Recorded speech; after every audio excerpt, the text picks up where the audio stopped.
Here's another story from the Flintstones Bedtime stories. Hansel and Gretel. Beside a great forest lived a poor woodcutter and his wife and 2 children. The boy was named Hansel and the girl was named Gretel. Though at times life was very hard, they always had each other. For the woodcutter and his family, that was all that mattered. One morning the woodcutter had to go far into the forest to work, and would not return until the next day. His wife was also busy mending chairs for the nearby villagers. So Hansel and Gretel were left to play alone, and before long they had wandered out of sight. They decided to go for a walk in the forest. Hansel wanted to be careful not to get lost in the dark woods, so he brought along a pocket full of breadcrumbs.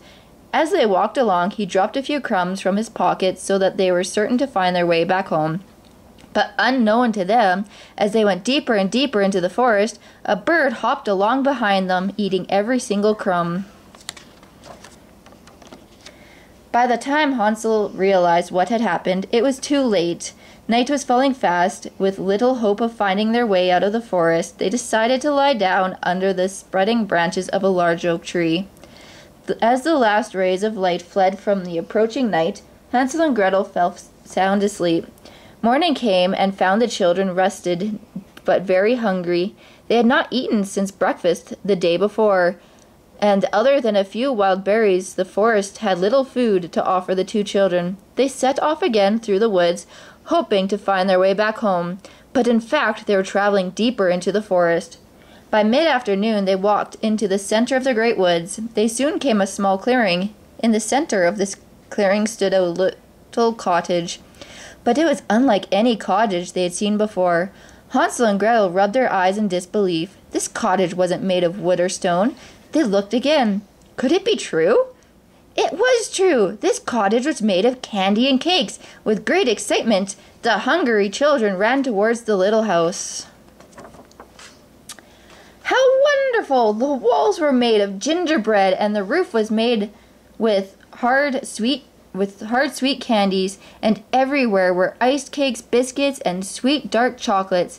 Why, even the window panes were made of pure yummy sugar.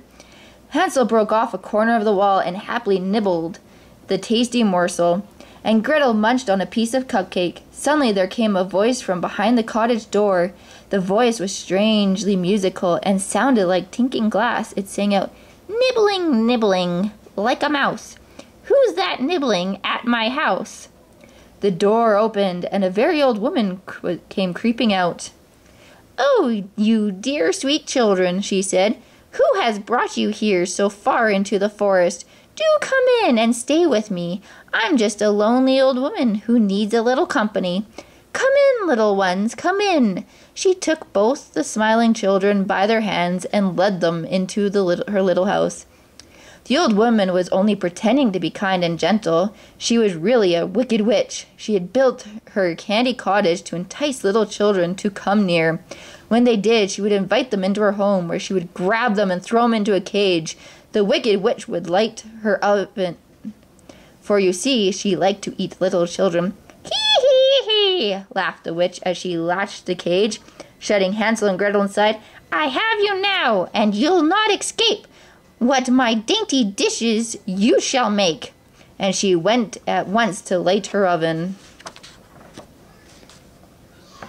Hansel and Gretel were trapped, or so the witch thought.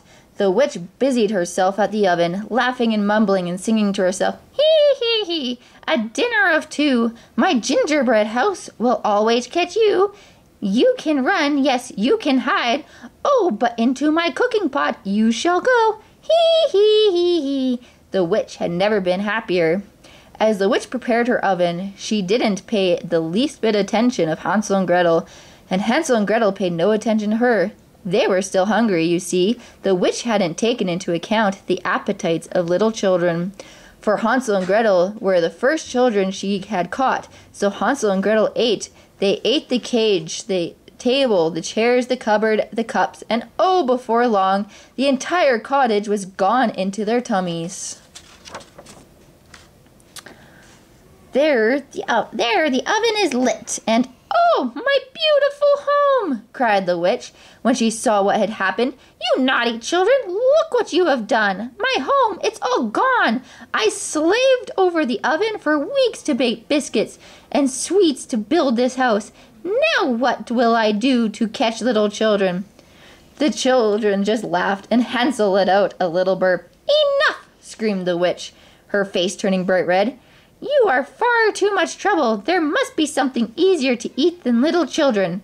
The witch found her broomstick, one of the few things the children didn't eat, and grabbed Hansel and Gretel, then climbed on the broomstick, crying out in a shrill voice, "Broomstick, broomstick, nickety-knack, obey my words, spit-de-spat, fly over the forest, fly over the glen, and send these children back home again." The broomstick did as it commanded, flying them high above the great forest until they reached the children's home. The witch left Hansel and Gretel safe and happy in the loving arms of their parents.